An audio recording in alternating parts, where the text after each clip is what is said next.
आया है आपकी इनहांसमेंट ऑफ एडिशनल पेंशन। तो एडिशनल पेंशन के रिलेटेड क्या था, यहाँ पे आप देख सकते हैं, as per existing system additional pension is admissible after attaining the age of 18 years. आपको पता ही है एजेंडा ये था। It was suggested that after retirement at the age of 60 years additional 5% pension may be granted after every 5 years which will lead to 20% after attaining age of the 80 years. तो आपको यहाँ पे बोला गया कि आपको पता है कि आपकी जो 60 साल की सर्विस पूरी करने के बाद में आपको 20% का एक्स्ट्रा दिया जाता है, लेकिन और कोई दूसरे जो एज पर आप एनहांसमेंट एडिशनल पेंशन नहीं दिया था उसके रिगार्डिंग आप देख सकते हैं इसमें क्या डिसीजन लिया गया है। Joint Secretary Department of Expenditure informed that the matter has been examined and consultation with Budget Division of Department of Economic Affairs and the proposal has huge pension liabilities on account of old pension scheme and is also increasing year after year. Further, it is proposals, it is accepted. It is also likely to have a cascading effect on the government finances since similar demand would arise from the retired state government employees. Hence, due to financial constraints, the proposal has not been agreed to. तो इसमें जो additional pension की बात की गई थी तो government ने बोला है कि उनके बजट डिवीजन से उन्होंने बात की और उन्होंने बताया कि ओल्ड पेंशन स्कीम के चलते उनके पास जो पेंशन की लायबिलिटीज हैं वो दिन पे दिन बढ़ती जा रही हैं। ऐसे में और स्टेट गवर्नमेंट के साथ भी सेम यही सिचुएशन है कि उनकी भी डिमांड ऐसे ही बढ़ रही है कि दिन पर दिन बढ़ती जा रही है। ओल्ड पेंशन स्कीम के खर्चे जो बढ़ते जा रहे हैं इसके चलते वो इस प्रपोजल को एक्सेप्ट नहीं कर रहा है। फाइनली जो इसमें आप देख सकते हैं कि आपका एडिशनल पेंशन वाला जो इशू था वो कैंसिल हो गया है। अभी आपको एडिशनल पेंशन एज नहीं दी जाएगी, उसमें आप देख सकते हैं 60 साल से नहीं दी जाएगी। जो 5% पेंशन आपको देनी थी हर 5 साल में, एक्चुअली प्रपोजल ये था कि हर 60 से 65 साल के बीच में 5%, 65 से 70 साल के बीच में 5%, 70 से 75 के बीच में 5% दिए जाए और ऐसा उसमें एजेंडा गया हुआ था, लेकिन एजेंडा को अप्रूवल नहीं मिली है। अगर इसको अप्रूवल मिल जाती तो पेंशनर्स के लिए बहुत ज़्यादा राहत की खबर होती, लेकिन फाइनली इसको डिसअप्रूव कर दिया गया है गवर्नमेंट की तरफ से। बजट डिवीजन से पूछा गया था डिपार्टमेंट ऑफ एक्सपेंडिचर की तरफ से, budget department of economic affairs से, उन्होंने बोला कि ओल्ड पेंशन स्कीम को लेकर के बहुत ज़्यादा पेंशन की लायबिलिटीज़ हैं जिसके चलते स्टेट भी ऐसा अभी नहीं कर सकता है। आगे आप देख सकते हैं फिक्स्ड मेडिकल अलाउंसेस को लेकर भी एक बड़ा अपडेट आया। आप देख सकते हैं पॉइंट नंबर 5 में, enhancement of fixed medical allowances to pensioners residing in non CGHS areas in wake of increase in cost of medicines after कोविड-19 pensioners association suggested that the amount of FMA may also be increased. इससे पहले भी मैंने बताया था fixed medical allowances को लेकर के कई सारे अपडेट्स आए हुए थे। तो फिक्स्ड मेडिकल अलाउंसेस को लेकर के यहाँ पर एक बड़ा अपडेट आया हुआ है कि देख सकते हैं आप डिस्कशन क्या हुआ है यहाँ पर। It was inform that the meeting that the matter was examined in consultation with the Ministry of Health and Family Welfare, Department of Expenditure and Budget Division of Department of Economic Affairs. Department of Expenditure informed that the existing rates are based on the 7 CPC were effective from 1/7/2017, hence no further revision at this stage seems justified। तो आप देख सकते हैं कि इसमें भी मनाही हो गई है कि आपका जो 2017 से जो आपको 7 CPC के हिसाब से आपका जो फिक्स्ड मेडिकल अलाउंसेस था उसको नहीं बढ़ाया जाएगा, उसमें 1000 रुपये ही उसको किया जाएगा। उसके अलावा और भी कई सारे इसमें आप देख सकते हैं जो फिक्स्ड मेडिकल अलाउंसेस की बात की गई थी उसमें भी अनमेरिड डॉटर्स के लिए भी फैमिली पेंशन में उसमें भी बहुत सारी चीज़ें आई हैं। आप देख सकते हैं इसमें क्या क्या डिसीजन, आप इसको रीड कर सकते हैं डिटेल में। चलिए नेक्स्ट की तरफ लेके चलते हैं। इसमें बहुत सारे जो इश्यूज थे आप देख सकते हैं रेलवेज के लिए भी थे, उनके फेयर कंसेशन को लेकर भी कई सारे अपडेट हुए थे। आप इसको पॉज करके पढ़ सकते हैं क्योंकि अगर ऐसा मैं वीडियो इसमें अपडेट करूंगा तो ये वीडियो बहुत ज़्यादा लॉन्ग हो जाएगा और आपकी चीज़ें इसमें पूरी कवर नहीं हो पाएंगी। चलिए आपकी नेक्स्ट जो बड़ी अपडेट आई उसको भी हम लेकर चलते हैं। इसमें नेक्स्ट जो अपडेट है आप देख सकते हैं सीजीएचएस के पोलनेस हॉस्पिटल्स को लेकर भी कई सारे अपडेट आए जिनमें उनके लेके कई सारी चीज़ें बोली गई हैं। इसके अलावा सीजीएचएस के जो बेनिफिशरीज है उनको अपना वार्ड इंटाइटलमेंट को लेकर भी कई सारे अपडेट आए, उनको भी देख सकते हैं हम क्या क्या वार्ड इंटाइटलमेंट कर सकते हैं। और सीजीएचएस के जो रेट्स हैं उनको भी लेकर के कई बार अपडेट आया है। आप देख सकते हैं कि सीजीएचएस के जो नॉन डिवीजन रेट्स हैं उनको भी आप यहाँ पर डिटेल में पढ़ सकते हैं। प्राइवेट हॉस्पिटल्स को लेकर के क्या इम्पेनमेंट को लेकर के क्या क्या चीज़ें आई हुई हैं वो भी यहाँ पे आप देख सकते हैं अपने। और चलिए आपको नेक्स्ट बड़ी अपडेट की तरफ लेके चलते हैं जो कि आपको मिलेगा 33.9 पर। आप देख सकते हैं यहाँ पर चलते हैं, ये देखिए आप delay in restoration of commutation amount by pension disbursing bank even after completion of 50 years of retirement, यानी आपका जो कम्युनिटेशन अमाउंट है वो पेंशन डिस्बर्सिंग बैंक जो है 15 साल की सर्विस पूरी करने के बाद भी उसमें डिले कर रही है इनको रिस्टोर करने के लिए, उससे रिलेटेड भी है। आज आप यहाँ पर देख सकते हैं as per CCN pension rule 1981 commutation amount is restored after completion of 15 years.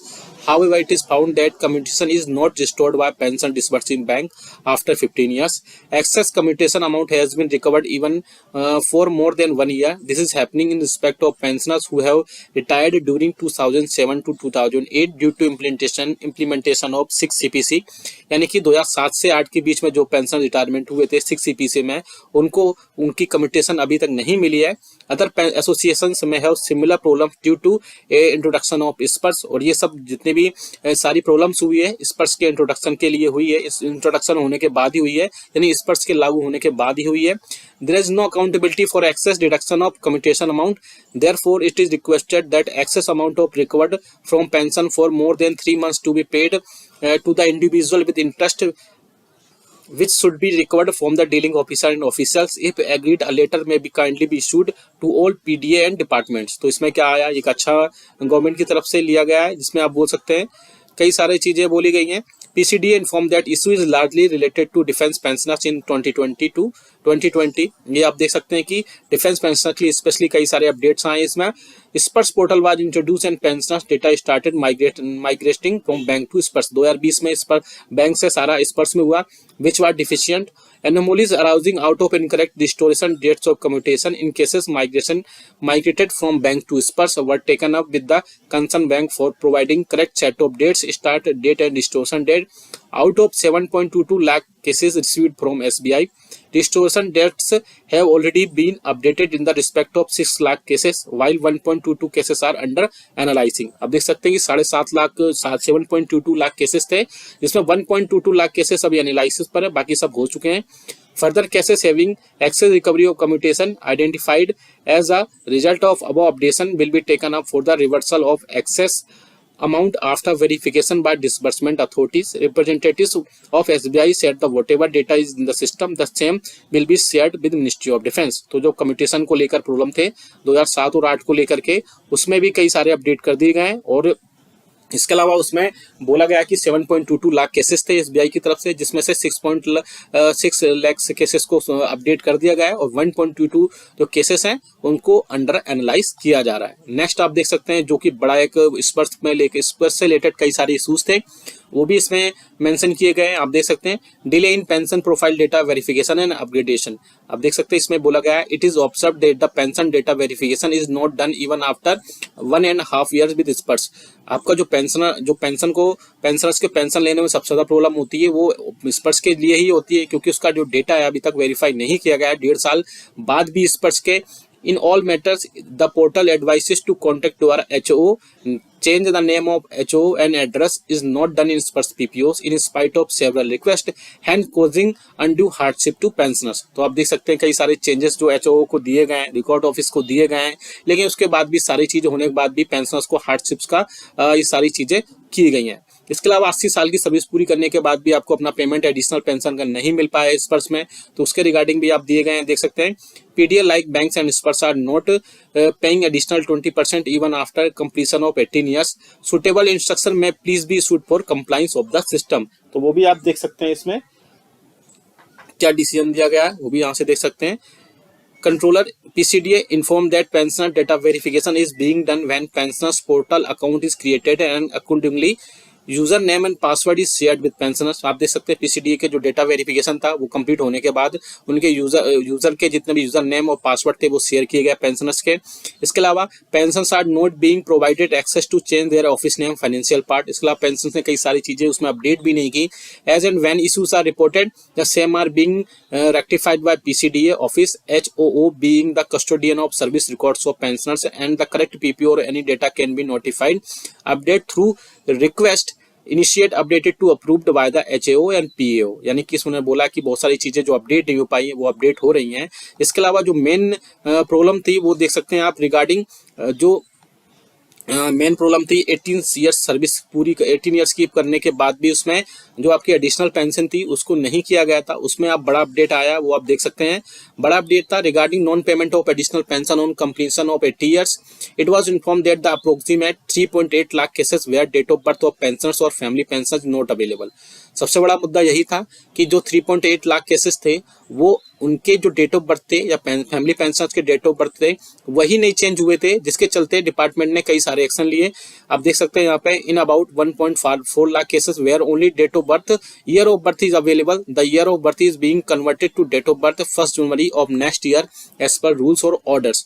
तो आप देख सकते हैं 1 जिनमें 3.8 लाख केसेस में से डेट ऑफ बर्थ में सिर्फ 1.4 लाख केसेस ऐसे थे जिनमें सिर्फ ईयर ऑफ बर्थ लिखा गया था, डेट ऑफ बर्थ नहीं लिखा गया था, जिसके चलते 1 जनवरी से सारी चीजें रूल्स और ऑर्डर्स में चेंज किए गए। आगे आप देख सकते हैं the list of missing date of birth in about 2.4 lakh cases has been shared with record office for updation.